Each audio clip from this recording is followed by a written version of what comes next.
Business optimism skyrocketed 42 points. Think of that in a single month, the most in history by far. That's the biggest increase in history by not even close.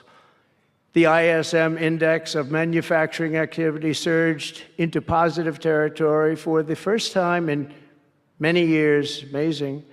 And it was just announced, this is an interesting one, I didn't realize it was that bad for so long, but it was just announced by one of the nation's most historically accurate and respected pollsters, Rasmussen, that the number of Americans who believe our country is on the right track now exceeds those who think it's heading in the wrong direction for the first time in 20 years. Can you believe that? 20 years.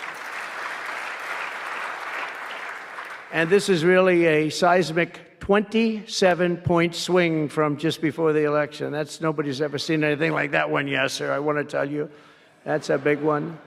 The best and most successful business leaders on earth are now racing to invest in the United States. Since November, DMAC has announced plans to invest $40 billion in the U.S., creating at least 10,000 jobs. SoftBank has announced investments of between $100 and $200 billion, creating at least 100,000 American jobs.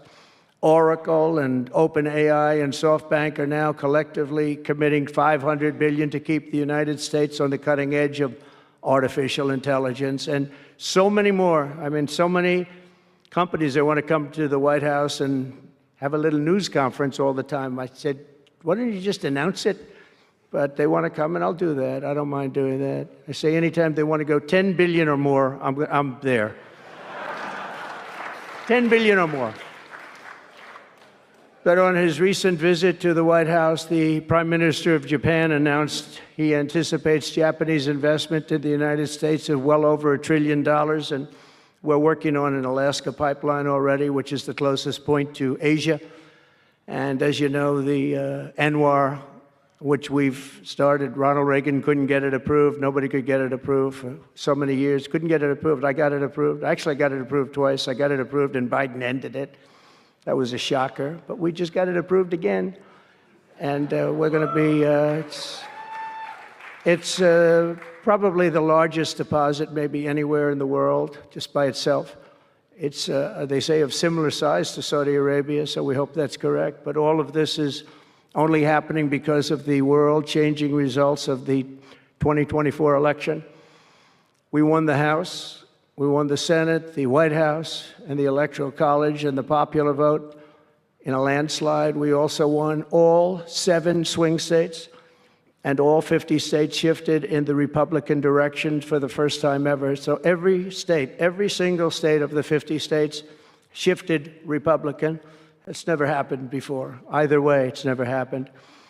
And 85% of counties voted for Trump. Think of that. So you have 2,600 counties versus 525. 2,600, think of that. That's why when you look at the election map after it was all done, the certified map, the whole thing was red. 2,600 versus 500.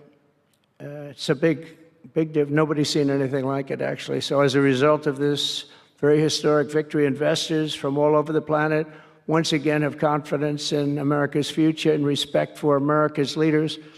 And it's about time we get a little respect. The last administration was the worst and most incompetent in the history of our country, but we are moving quickly to fix every single disaster Joe Biden created and make America stronger and more prosperous than ever before.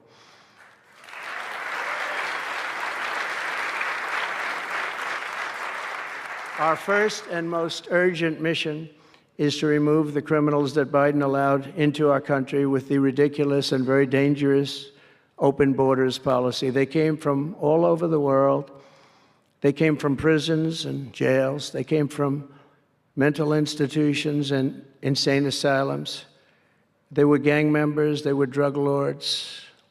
They came from all over, and they were allowed to come into our country. And we're getting them out in record levels, just like they came in record levels. I want to thank Tom Homan and Christie, who was just she's doing a fantastic job, governor of South Dakota. And Tom Homan, you know, and They are doing a fantastic job, and the results are incredible. And every country